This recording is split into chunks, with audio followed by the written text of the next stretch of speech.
I never thought I'd go to war over a pond, but I damn sure did. And not with drought, not with cattle rustlers, not even with the IRS. No, with a yoga pants HOA that thought my granddaddy's spring-fed water hole was their community wellness amenity. You ever wake up one day and realize suburban madness has officially crossed your fence line? Yeah, that was me. I've lived on this land my whole life. 180 acres of stubborn, sun-baked Texas dirt just outside Amarillo. A couple barns with more character than most politicians, and a 2-story farmhouse that creaks louder than my knees in winter. My great-grandfather dug that pond back in 1928 with mules and grit, fed by 2 natural springs that never ran dry even when men did. That water's been ours longer than most folks in this county have been alive. I'm not sentimental about much, but I don't take kindly to strangers looking at my land like it's a brochure. The morning Karen showed up, I was elbow deep in a jammed windmill, cussing under my breath. I see this woman marching up my gravel easement like she's late for a board meeting with God. Blonde bob, sunglasses the size of satellite dishes, fleece vest zipped too high for a Texas spring tablet, hugged to her chest like nuclear codes. "Good morning," she chirps. "Are you the property caretaker?" Now, I've been called a lot of things in my life. Caretaker wasn't one of them. "No, ma'am," I said, wiping grease on my jeans. "I own it." Her smile didn't move an inch. "Karen Childers," she says, sticking out a manicured hand. "President of the Silver Timber Ranch Homeowners Association." That was my first mistake, shaking her hand. Silver Timber Ranch was the new development east of me planned conservation community escape the city curated pastoral experience. Which is real funny considering the pastoral they were admiring was mine. She taps her tablet. "Your pond falls within the visual corridor of our western walking trail.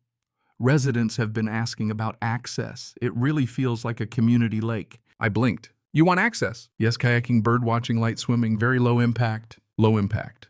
On a pond dug before her grandparents were born. "That's a hard no," I said. Her smile tightened like a bad facelift. She starts talking about shared green initiatives and historical grazing easements. I laughed. History don't mean squat without paperwork, and I've got more paperwork than a Washington intern. She walked off with that smile still plastered on her face, but I knew the look. That wasn't surrender. That was calculation. A week later, the letter came, thick paper embossed logo, notice of environmental concern. According to them, my fence was visually disruptive to their nature corridor, and my pond was historically unregulated, meaning apparently theirs. I leaned against my truck and laughed so hard I nearly spilled my coffee. Then I called Sarah Jenkins, property rights attorney, sharp as barbed wire. "This is nonsense," she said. "They're fishing." "Wrong bear," I replied. Next Sunday, 3 HOA volunteers stroll along my fence line in matching tan vests, filming like they're shooting a nature documentary.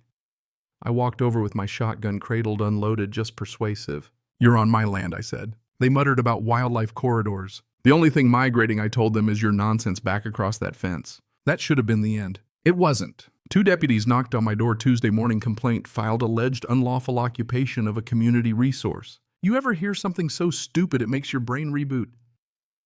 That was me on my porch staring at uniformed officers asking if I could prove I owned the land I was standing on. So I brought out the folder. Deed from 1942. Federal land patent from the Bureau of Land Management. State water rights. Topographical maps. Enough stamps to wallpaper Congress. They made a call. 15 minutes later, no legal standing, the deputy said, face tight. I watched them drive off. 30 seconds later, Karen's white SUV rolled past, slow as molasses. She didn't wave. That night, someone sends me a screenshot of her HOA Facebook post.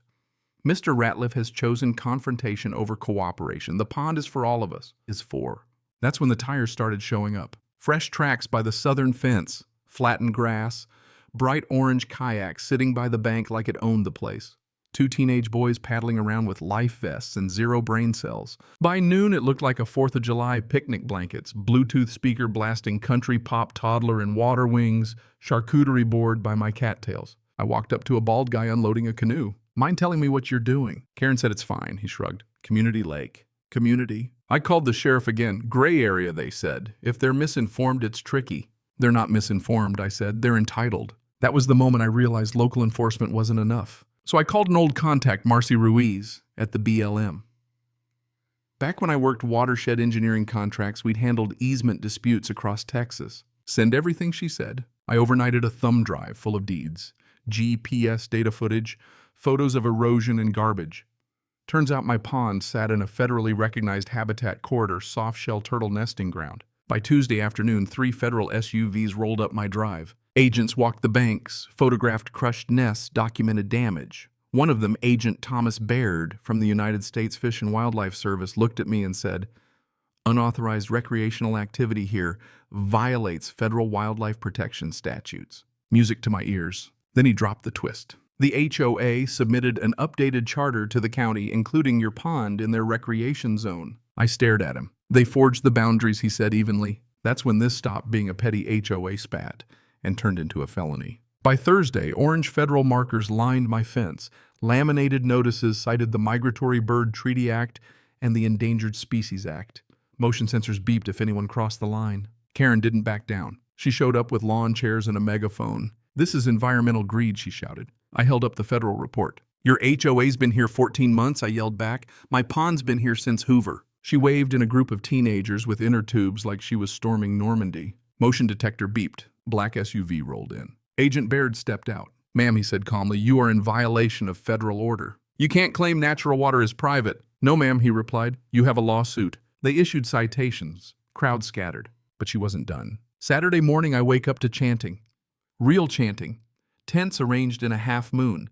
Wooden sign reading Sacred Waters Community Reflection Zone. Dream catchers in my pine trees. Tai Chi by the turtle nest. Karen with a megaphone preaching about ancestral communal rights. I stood there in my flannel and said out loud, "She started a cult." I recorded everything. 3 more federal vehicles arrived, plus a state agricultural marshal.